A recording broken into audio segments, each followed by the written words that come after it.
हम आपको लगातार बता रहे हैं किस तरीके से अनुमान एक के बाद एक सामने आ रहे हैं। खास करके अगर हम 3 प्रमुख राज्यों की बात करें, चाहे उत्तराखंड की बात करें, उत्तर प्रदेश की बात करें या फिर पंजाब की, कि किस तरीके से यहां पे सरकारें बदल सकती हैं। उत्तर प्रदेश की हम लगातार बात कर रहे हैं। अभी हम समाजवादी पार्टी और कांग्रेस की बात कर चुके।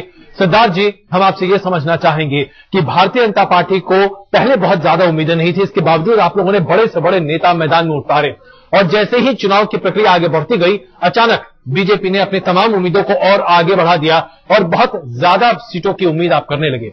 अब जो अनुमान सामने आ रहे हैं, आपको लगता है कि आपकी उम्मीदें परवान चढ़ रही हैं?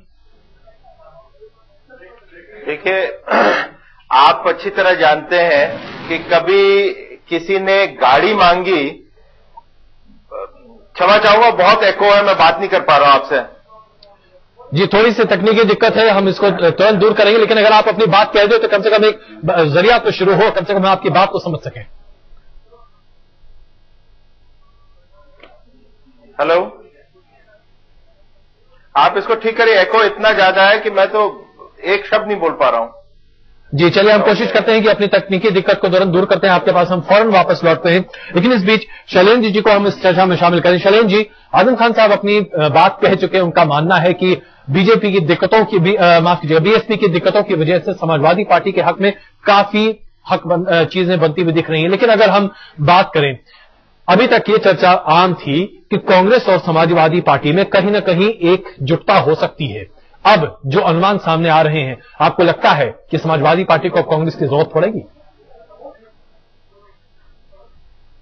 देखिए, अभी तक के जो नतीजे आए हैं, जो रुझान मिले हैं, जैसा हमारे नेता माननीय आजम खान साहब ने अपनी बातों में कहा, ये बात सत्य है कि अंडर करंट समाजवादी पार्टी के पक्ष में रहा।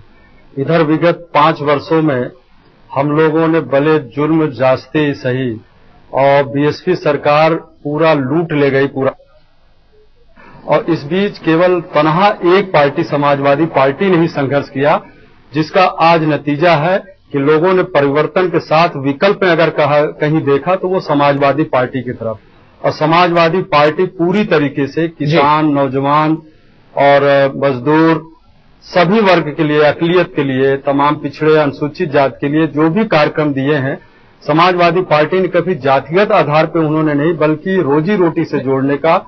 शैलेंद्र जी, इसमें कोई शक नहीं है कि समाजवादी पार्टी की तरफ से बहुत पुरजोर कोशिश की जा रही है। लेकिन एक जो बुनियादी बात है जिस पर हम आपसे और साथ साथ कांग्रेस से भी बात करना चाहेंगे, राशिद जी को जरा इसमें शामिल करें। राशिद जी, क्या आपको लगता नहीं है कि 4.5% मुस्लिमों को आरक्षण की बात कहकर कहीं ना कहीं आपने पूरी की पूरी गेंद समाजवादी पार्टी के पाले में डाल दी? नहीं, ऐसा नहीं है। देखिए, 4.5% के रिजर्वेशन की जो बात हमने कही थी, हमारी मैनिफेस्टो का वो एक हिस्सा रही है। बल्कि मैं कहूंगा कि हमने उसे करने में देर की, ताखीर हुई, उसे हमें शायद पहले कर देना चाहिए था। लेकिन कभी कभी सरकार के अंदर बहुत सारे मामला तय करने में देर हो जाती है। वो हमने इसलिए नहीं किया था कि हमें चुनाव के अंदर फायदा या नुकसान। हम ईमानदारी के साथ चाहते थे कि हिंदुस्तान की अकलियतों को फायदा हो। और दलवी जी, मैं कायल हूं कि आप चीजों को मान रहे हैं, और आज चूंकि आप चीजों को मान रहे हैं तो क्यों ना साफ साफ कह दें कि ठीक उत्तर प्रदेश के चुनाव के अनाउंसमेंट के पहले आप 4.5% आरक्षण की बात करते हैं। अगर इसे चुनावी स्टंट नहीं कहा जाए तो क्या कहा जाए? नहीं, देखिए, सरकार जो 4.5% रिजर्वेशन था वो उत्तर प्रदेश के लिए नहीं है, वो पूरे हिंदुस्तान के लिए है। एक तो ये गलतफहमी हुई और भारतीय जनता पार्टी ने इसे प्रोपेगेंडा करने की कोशिश की। समाजवादी पार्टी ने कोशिश की कि कांग्रेस ने 4.5% कर दिया है, कहीं मुसलमान इनके साथ न चला जाए, इसलिए वो 18% की बात करने लगे। हमारा मकसद हरगिज ये नहीं था। हम अकलियतों को फायदा पहुंचाना चाहते थे, और वो उत्तर प्रदेश के लिए नहीं था, पूरे मुल्क के लिए था, पूरे देश के लिए था।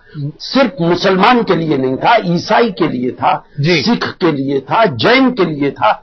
शायद कहीं कमी रह गई हो कि हम अपनी बात वाज़ेह तौर पे अवाम तक नहीं पहुंचा पाए।